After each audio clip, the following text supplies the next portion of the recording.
Hello everyone, welcome back to the Stitches in STEM YouTube channel. My name is Michaela and today we're going to be looking at the highs and lows of 2025.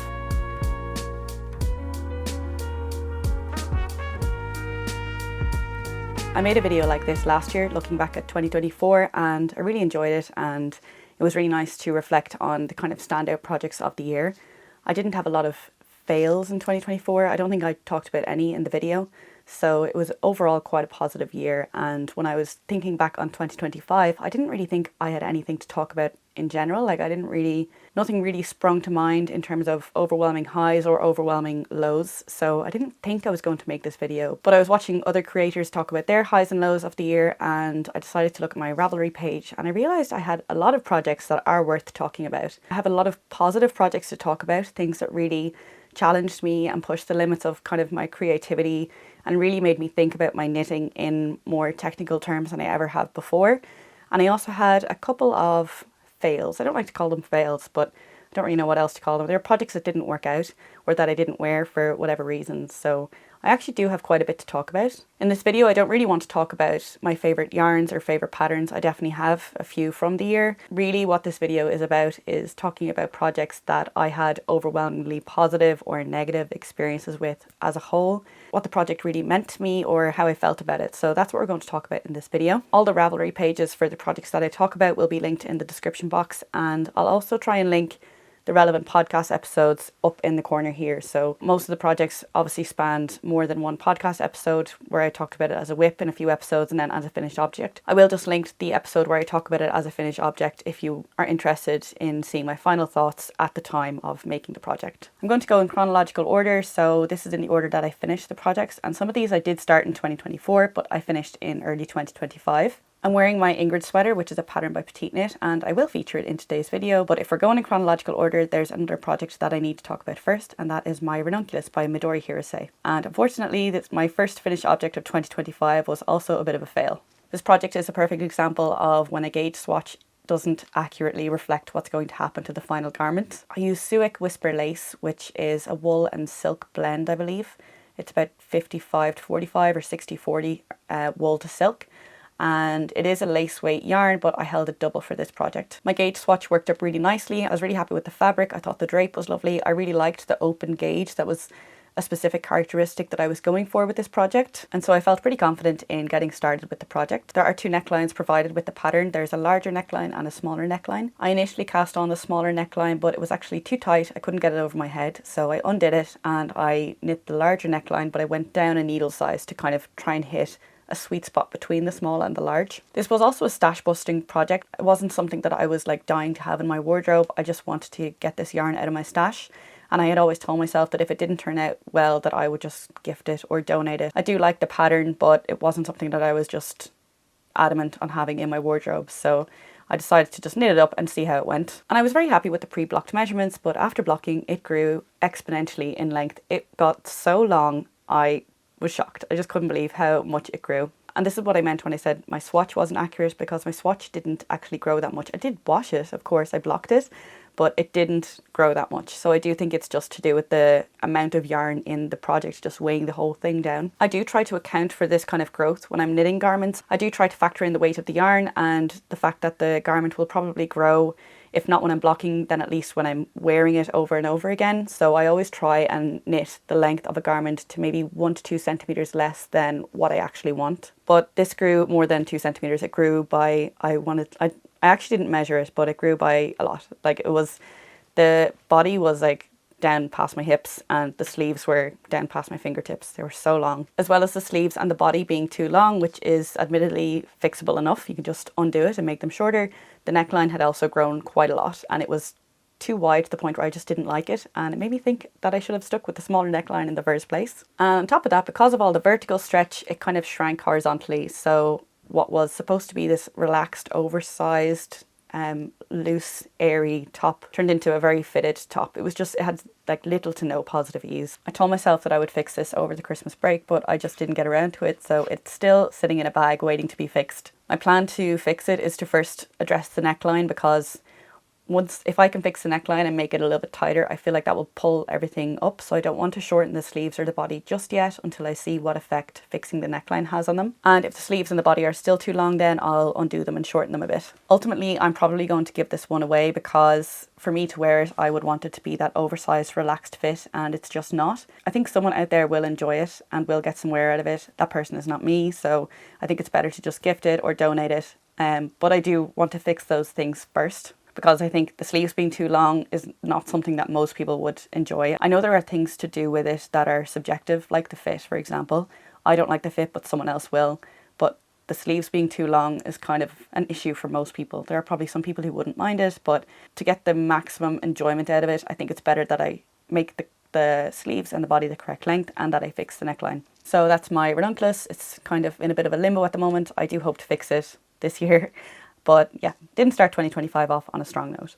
The next project that I'm going to talk about is what I'm wearing, and that's my Ingred sweater. As I said, this is a pattern by Petite Knit, and this is special for a few reasons. The first is that it was my first big collaboration project with a yarn brand. So I worked with Eru Yarns, which is an Irish yarn brand, and they gifted me the yarn for this jumper.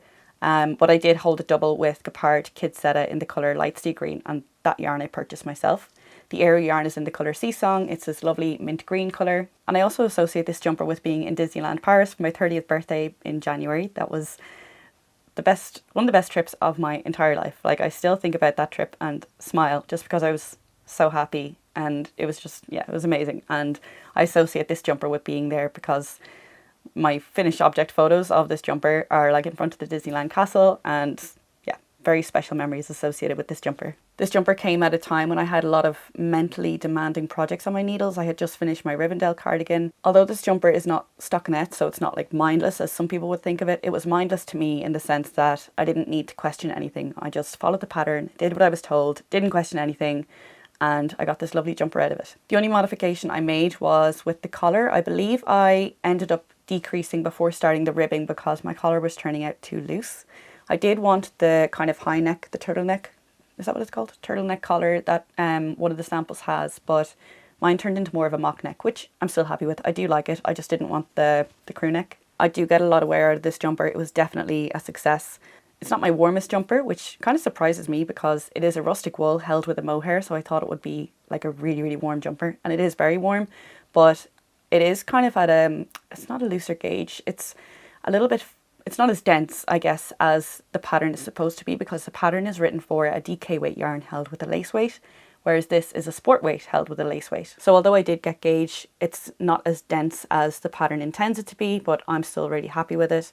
And also, maybe not surprisingly, but the eyelet holes do let a bit of air and wind chill through, so that's why I say it's not my warmest jumper. But I do get a ton of wear out of it anyway. I also think that the fact that I used a sport and a lace weight yarn is another reason why my neckline didn't turn into a turtleneck, because it's just a little bit more floppy, a little bit more loose, and it naturally sits into this, even if I pull it up into a turtleneck, it kind of like naturally just falls back down into a mock neck. So I'm sorry if my mic made a rustling noise there. But yeah, I actually really like how the neckline turned out. I think when I first did it, I was disappointed that it wasn't a turtleneck, but the more I wear it, the more I just really like it. My next project is another one that I associate with my birthday, and it's the field inspired mittens that I made back in January. I actually specifically tried to get these done for my birthday, so as much as I associate this with the trip in Disneyland, the mittens are like my birthday mittens, you know? It wasn't particularly cold in Ireland at the time, but I knew Disneyland would be cold, so I was really pushing myself to get these done so that I could wear them, because I didn't think I'd be able to wear them as much in Ireland, which it's not true. I do wear them a lot in Ireland, but anyway. The yarn that I used is from El Robledel de la Santa, which I got in Barcelona Knits last year. It's a I was about to call it moherino. The base is called moherino, and it's 55% merino wool and 45% mohair. The colour is Sakura. I originally wanted to make the field mittens with this yarn, but I read poor reviews on the pattern, and I also was working with a fingering weight yarn. The field mittens are written for a DK weight yarn. There's a few other differences. They're fingerless. I wanted to make like actual mittens. And the cuff is different. I think the cuff is a 1x1 rib. I wanted to do like a thicker 2x2 kind of folded cuff, I guess. So I bought the Grow Socks pattern by Fibre Tales, which has the same chart for making that wheat stitch, I think it's called. And I don't know if it's actually called that or if it's just called that in the field mittens pattern. I just used that chart and I drafted my own mittens. I did not know how to make mittens. I put my hand in a sock to figure out how big I needed to make them, and I just went from there. I did find a free mitten pattern to tell me how to actually make mittens, how to construct the thumb gusset and stuff, but I just used all of my own stitch counts, and I was very much feeling around in the dark, and I didn't really have time to make mistakes and rip it back. Like it had to work the first time for me to be able to wear them on time. I made some slight mistakes along the way, and I forgot to replicate them, or didn't know how to replicate them in the second mitten. So the mittens are slightly different, but only in the order of like 1 to 2 stitches, so it's not noticeable. And in the end, I didn't actually get them finished to wear on my birthday. I still had 1 thumb left to do, but I wore them anyway because I thought two warm palms and 9 warm fingers is better than no warm palms or fingers. So I wore them anyway, and I'll put a photo up of what they looked like. I didn't really care. Despite having a cold thumb, my hands otherwise felt very warm. So I thought, you know, they're fulfilling their purpose. What more can I ask for? The next project was also a collaboration, and it was with Ballyhore Fibres, who's a hand dyer from Limerick in Ireland. So that was really special to get to work with an Irish hand dyer. She had just come out with she was coming out with the Ireland collection, so she sent me some of her superwash merino base in the colours Lake Muskerry and Wild Atlantic Way to make the McKenzie scarf by Sari Nordland. This was my first brioche project, and I actually had a lot of fun with it. I kind of thought that it would drag a lot more than it did. It actually didn't drag. That sounds pretty negative, but it actually didn't drag. I did enjoy it. It went by faster than I expected, but I think I had conditioned myself into thinking it was going to take forever and I was going to hate it and it was going to be a slog. And so my expectations were exceeded because I actually enjoyed it a lot more than I thought I would. And I had a few people actually tell me that they bought from Ballyhore Fibres after seeing me work with it. So that was a huge plus. It made me feel really good that I was able to support a small Irish business like that. I do wear this, but it's a lighter scarf than I had intended it to be. I didn't make it as wide as the pattern suggested. Initially I did. I cast on the number of stitches and I thought it was going to be too wide, so I undid it and cast on fewer stitches. And I actually think I should have stuck with the original width as set out in the pattern. When I wear my pea-coat, like my V-neck pea-coat, it doesn't actually cover all of my chest. Like there's always a little bit of my chest exposed somewhere, and I've said before I like my scarves to really feel like they're bundled up around my neck, and this one just doesn't. So I don't wear it on particularly cold days, but I do still wear it quite a lot. I think it's quite polished. A lot of my scarves are like really bright colours, and I wouldn't necessarily wear them like going out somewhere nice, but that one I feel like I could get away with wearing it out to somewhere nice. So it definitely has a use in my wardrobe. It does have a tendency to snag a little bit just because the wool is superwash. It's very slippery, so whenever the stitches do catch on something, they pull very easily. But because it's so slippery, it's quite easy to fix it, so I just take my needle and pull the stitches back into place. Skipping forward a bit, my next project was the April cardigan, which I think I started it in April and I finished it in May possibly, or June. I think it was May. I loved this project, and I loved it entirely because of the colour of the yarn. The yarn was from Sorella, and I used I think it was their sock base, held with their mohair base, both in the colour Limelight, which was this beautiful kind of, it was a pale yellow, but in certain lights it did have that limey kind of tint to it, and I loved it so much. It was my favourite colour yarn that I worked with this year. As for the pattern, I knit mine at a tighter gauge, so the pattern is written for 21 stitches. I knit mine at 23 stitches, just for a little bit of a denser fabric. And I also knit somewhere between a large and an extra large because I wanted a little bit more ease, and I was also accounting for the tighter gauge that I was knitting at. The last modification that I made was a double knit button band instead of a rib button band. I do think a lot of people do a double knit button band on this cardigan. It's a pretty common modification. I've talked before about how I try not to buy hand-dyed yarn in tonal colours because I feel like I can find commercial yarns in the same colour. Like colours aren't always unique, and I'm always certain that I can find the same colour in a commercial yarn, and therefore it's going to be a lot cheaper. I did search for this exact colour in a commercial yarn and I couldn't find it. I had a few people suggest commercial yarns to me that were in similar colours, but they weren't just quite exactly the same. There was one that was pretty close. It was by Chaos, K-A-O-S. I'm not sure if that's how it's pronounced, but it was kind of like that pale highlighter yellow, but it just didn't have the same tint of green that I wanted. So I convinced myself that it was worth it to splurge on the hand-dyed yarn. And actually every time I posted a picture of it on Instagram, even as a whip, even on my story, I got people replying, commenting on the colour. So I really did feel like it was quite a unique standout colour. It was very eye-catching and it was worth spending the money on. I also get compliments on it in person, of course, when I wear it to work, even people who don't know that I knit it, because sometimes people will compliment something that I wear just because they know that I knit it, which is of course really, really nice. Because I don't necessarily have like a standout sense of style, you know, I just wear what's comfortable, jumper and jeans and bands. So like I don't usually get compliments on what I'm wearing. And then when I do, and it's from someone who doesn't know I knit, they just think I'm wearing a nice cardigan. That's a really special compliment.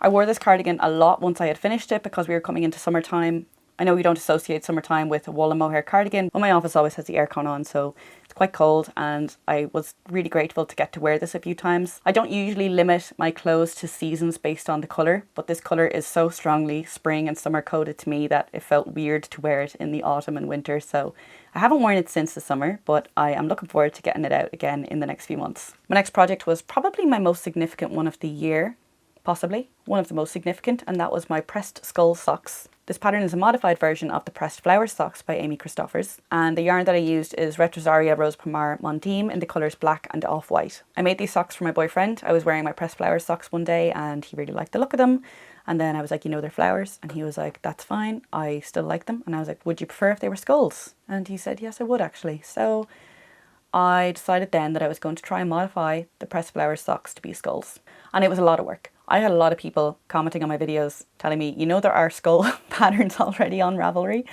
And I said yes, but I'm like a dog with a bone. Once I get an idea into my head, I need to do that. So I would have given up at some point. Like, I do have a limit, you know, at which point I would have just gone to Ravelry. But I mean, I made it work in the end. So obviously it worked. I first had to make the chart, so I just played around on stitch fiddle. I think I copied the flower chart in, and then I just kind of swapped around some of the colours to make it look more like a skull, and then I knit it up and it didn't look great, and I played around with it. Like, I think I made 3 or 4 versions of the chart before I found one I was happy with, and then I had to make the socks, so I had to figure out how to put the chart into that overall kind of dotted pattern. That was harder to do than you might think. I thought that making the skull chart was going to be the hardest part, but it was actually making it fit into that dotted pattern, and especially the way the skulls like kind of alternate. You know, it's not one on top of the other. It's like there's one here and there's one offset and then there's another one offset this way, and making that all fit in together was a little bit harder than it looked. And it was kind of a situation where I would start knitting the sock, get to that second row of skulls and realize that my numbers were off and I had to restart it. So it did take quite a while to figure out how to make it work. So after making my chart and swatching that 4 times, I think I ended up making the sock 4 times, or starting the sock 4 times at least. But eventually I got it. It took me 2 months to make the first sock, and then once I knew what I was doing, it took 2 weeks to make the second sock. I was extremely motivated just seeing those skulls come through. Like, I think after I had done the first 2 repeats of skulls, it looked so good. And every time I took a photo of it, it looked even better on camera, which was funny. I was so proud of it, so happy with it, and I was like, have to make these work. Like, it looks so good. It would be such a shame to, you know, throw it away now and work on something else instead, or work on it like a pattern of skull socks instead. Of course, I did make it work in the end. They are a little bit tight to get on, but once they're on, they fit. And he does actually wear them more as house socks, which I can understand because they're essentially double layered socks, so they're quite thick. And I know my own pressed flower socks are like not the easiest to wear with shoes, but I make it work. But yeah, my boyfriend just wears them as house socks, which I'm fine with. Probably means they won't wear out as fast as well, which is nice considering how much time I spent on them. And then on the topic of not wearing out, I also held a strand of mohair with the wool for the heel and the toe, just to make them a little bit more durable, because it is 100% wool. And again, I'd just spent so much time on them that it would have been a shame for them to wear out quite fast. Despite the amount of effort and hard work that they took to make, they were actually one of the more fun projects that I made this year. I really thought that I would struggle to find the motivation to finish them, especially once I had finished the first. I really thought that the second was going to be a slog and that I would have to push myself. But they work up quite fast, and I'll say the same for the pressed flower socks. It's because I think it's a 16 row repeat, which sounds like a lot, but I found that it worked up quite fast. And obviously, you know, when you're working a 16 row repeat, you kind of just want to finish that repeat, and you just keep telling yourself you get to the end of the repeat. But 16 rows of, say, a 60 row leg, that's quite significant. So you work one repeat, and before you realise it, you've already finished a quarter of the sock, which is, you know, who can argue with that? I have put my modified chart on the Ravelry project page. It's not the complete chart, because the complete chart would give away some of the pressed flowers chart, which is not my pattern, so I don't want to do that. There is a lot of patterns in the pressed flowers range. Most of them are paid, but there is a free kerchief, or like a neckerchief, kerchief, I don't know what that's called, like a mini scarf. I think it's on the hobby website. I haven't used it myself. I haven't downloaded it, but I know that it exists. So if you're interested in the pressed flowers chart, you can have a look at that one and see if you can sub in my skull chart if that's what you want. The chart that I've included, as I said, is not the completed chart, and it will take a bit of kind of bridging the gap on your end to make it work. I have included as many guidelines as I could to make it easier and to kind of tell you where the chart fits in or how to fit it in, but it will require a bit of work to make it completely fit. So after that phenomenal success, we had another fail, and it was my rolled edge tank, or it wasn't really the rolled edge tank in the end because I changed it so much and it didn't work. I really liked the look of the rolled edge tank by Jessie May, especially the curved hem, but when I started it I was getting a lot of bubbling in the shoulder short rows, which people had talked about in Ravelry, so I was kind of prepared and expecting it, and yeah, I did get that bubbling that a lot of people get. The rolled edge tank is constructed in, I think it's quite an unusual way, but it's actually very similar to the mini mock neck tank if you've made that. So you cast on like a straight line for the back, and then you do short rows just kind of at either end to make a little like hump for each shoulder, and you do the same in the front. And I was getting bubbling within that hump, so it wasn't lying flat and it didn't look great, so I decided to try and shape the shoulders using short rows, just kind of like draft it basically myself. I kept the stitch counts the same, so I thought it would work, but it just didn't. Like, the shaping turned out really, really bad. The neck hole was much bigger than I wanted it to be, which again I found odd because my stitch count was the same. Like, I had the same number of stitches at the front and the back and kind of the equivalent number of rows at the diagonal edges, so I thought the neck hole should be the same size, but it just wasn't. It was too big. I realised that I must have forgotten to account for something, but at that point I just kind of accepted that I was out of my depth and I didn't really know what I was doing, and it would be better just to frog and start over and follow a pattern.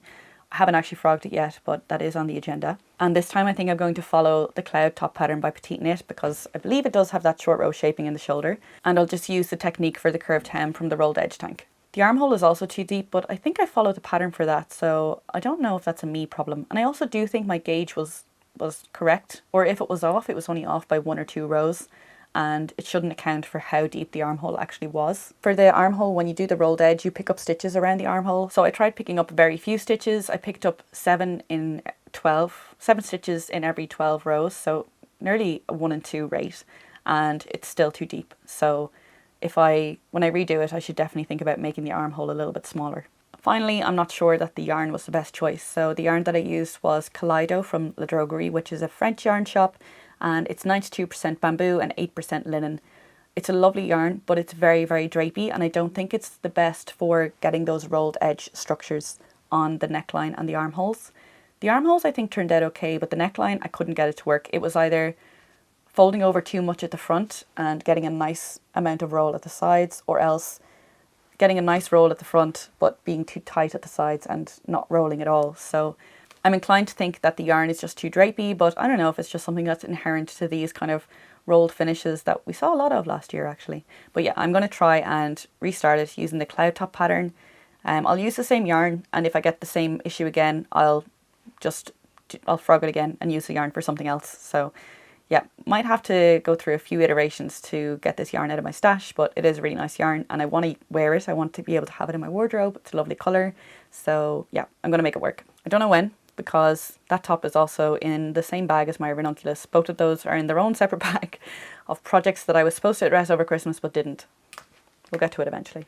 Back to a positive, my next project was my Dagmar zipper sweater. This is another pattern by Petite Knit. It's a zipper jumper with these kind of Aran style cables all over.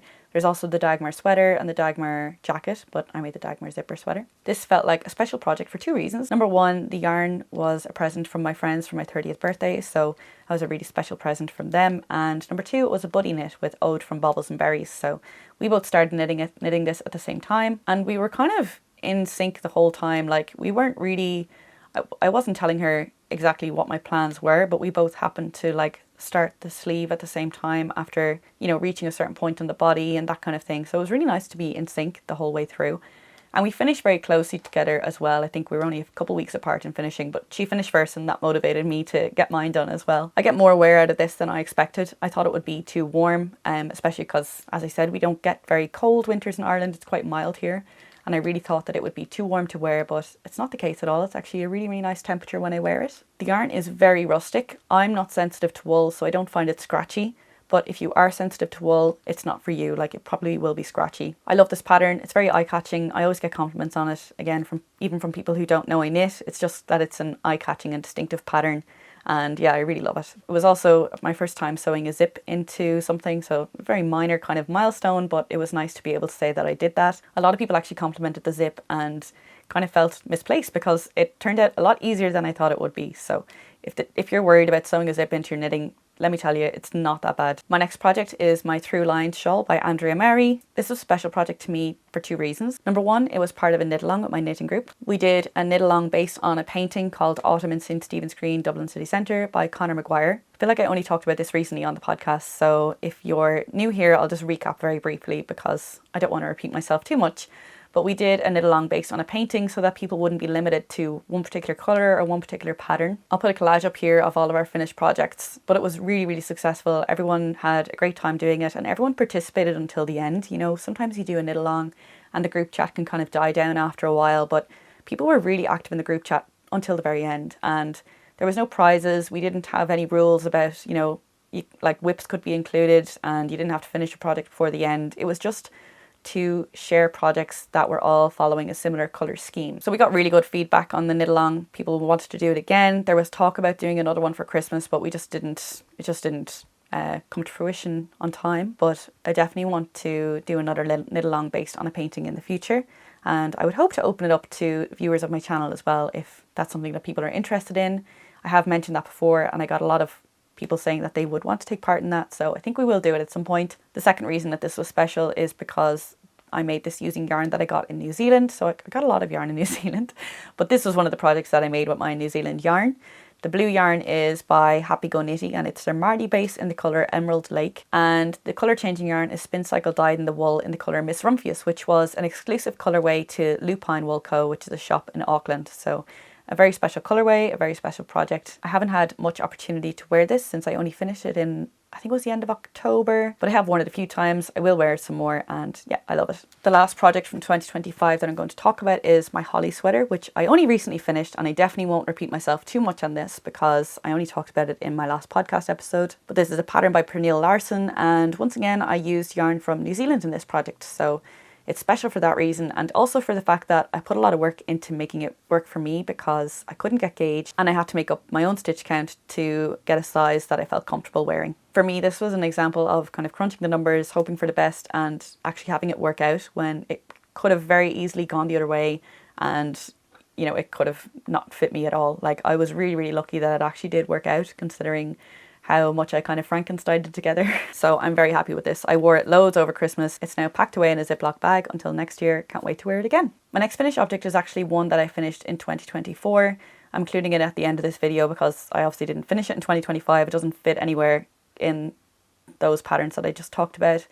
But I have been thinking about it pretty much all year. I haven't worn it all year, even though I have it out on my shelf of jumpers that I've knit. I just haven't worn it and it's been looking at me, and I've decided to frog it essentially. So it is kind of a fail of a project, but I hate calling them fails because I do learn from them. But anyway, this is the Courage Henley, which I test knit for Tori U last year. I wanted a Henley and I was going to knit her Highline Henley, which I think is written for a DK or fingering weight yarn. But I applied to this and I got accepted, which was fantastic. And I used Knitting for Olive Heavy Merino. And this is simply a case of, for me, the yarn and the pattern not being a great match for each other. So the Knitting for Olive Heavy Merino, it's a really lovely yarn. I love it. I'm using it in another project at the moment. I'm a big fan of that yarn and I'm a big fan of the pattern. But for me, the two just didn't mesh very well. The yarn is one that I would consider to be like a second layer yarn, so a jumper or a cardigan, whereas the pattern fits into my wardrobe more as a layer on its own, like a top. For me, a top, just to clarify, because I think there's differences in language here, for me, a top is like, I think what Americans call a long sleeve tee. You just wear it on its own. So I was kind of looking for a Henley that I could wear on its own. So, and I'd be able to wear a jumper over it if I wanted to, if it was cold enough. But this particular piece, I definitely wouldn't wear a jumper over it. It already feels like a jumper in its own right because it's got that thick yarn. But at the same time, there are features of it that I feel aren't very jumper-like. Like it's got kind of a wide-ish neckline. Not really wide, but like it doesn't have a mock neck like this. It doesn't have like a tight crew neck. It's got kind of an open-ish crew neck. It's got short ribbing, single layer ribbing. And I'm not saying that short ribbing and single layer ribbing are never kind of features that would be on a jumper, but with this particular pattern, it just feels like it should be worn on its own. But then because of the yarn, I wouldn't wear it on its own. I would want to wear something underneath it. I also don't love the way the fabric kind of gathers under the arm. And at first I thought I would just fix that by frogging the sleeve and re-knitting it with short rows to kind of create a bit of a set-in type thing. And I also decided that I would omit there's decreases on the outside of the sleeve. And I decided that I would omit those and just do decreases on the inside. That's more typical. But then I just kind of realised I'm still probably not going to wear it just because of the other things that I've mentioned. And so I've decided to frog this and reclaim the yarn. This is no criticism of the pattern. I think it's a really nice pattern. It's really well written. I think there is space for a top or a jumper like this in someone's wardrobe. It's just not my wardrobe. So yeah, that's my final fail of 2025. Hate calling it that. So that's all. Lots of positives, a few negatives, nothing I couldn't learn from. This sounds like something that would be on a cross-stitch thing in like a school classroom, but I honestly feel like I can learn from nearly every single knitting project that I've made, either positive or negative. I can learn something from all of them. So I do try to focus on that and not think about it was a waste of time, it was a waste of yarn. I don't think like that. I just think, well, I know what to do for next time. So I hope this was enjoyable for you. I'm really excited to see what 2026 brings. I have been reflecting a lot on my knitting this year. I don't usually reflect on my knitting, which might sound silly, but like I don't really take like grand lessons from the preceding year. I don't really take any overarching lessons. I do learn from each project, but I don't really think about my knitting as a whole. But this year I put up a picture on Instagram of all of my yarn bands from this year. And in the caption I talked about this, but basically as I was laying out the yarn bands, I kind of realised that I was struggling to remember some of the projects. Like I'd pick up a yarn band and be like, what did I knit? What did I use this for? And it just took a minute for it to come back to me. Whereas when I did that last year at the start of 2025, I could remember everything that I knit. And I think in 2025, I was really, really focused on getting rid of my stash. And I was probably so focused on getting rid of my stash that I don't really think I took the time to enjoy the project while it was on my needles. And I certainly have worn everything that I knit, but I didn't take as much time to enjoy the process as much as I had before. And I am very much a process knitter. I enjoy the process of knitting, but I feel like I was getting more enjoyment out of looking at my yarn stash and identifying which skeins were going to be used up next. If I had, for example, 6 skeins for a project and I was on the 3rd one, I would get a kick out of taking the 4th one out and winding it up, getting ready to go. And so I just feel like I was really focused on using up yarn rather than enjoying the process of actually knitting that jumper. So that's maybe something that I want to focus on in 2026. I want to enjoy the process. I want to enjoy the project as well as get the yarn out of stash. Having said that, I actually used less yarn this year than previous years. I'm only talking about 2023 and 2024. 2023 was my first full year of knitting. So in 2023 and 2024, I used about 8 to 9 kilograms each year. Whereas in 2025, I used about 6.5 kilos, I think. It was 6 point something anyway. So significantly less despite my efforts to use up yarn. And I also got a lot of yarn, which you'll know if you've been here for the last year or so. I took in around 10 kilos of yarn this year, which is loads. So I had a 4 kilo net positive, which is fine, whatever. I never aimed to have a net negative this year. I knew that wasn't going to happen, but 4 kilos is a lot. So on the one hand, I want to focus on getting rid of my stash in 2026, but on the other hand, I don't want to once again get to the end of the year and realise that I can't remember what I made because I was just so focused on getting the yarn out. I can remember the yarn, I can remember getting the yarn out of stash, but it takes a minute for me to remember what I used it for.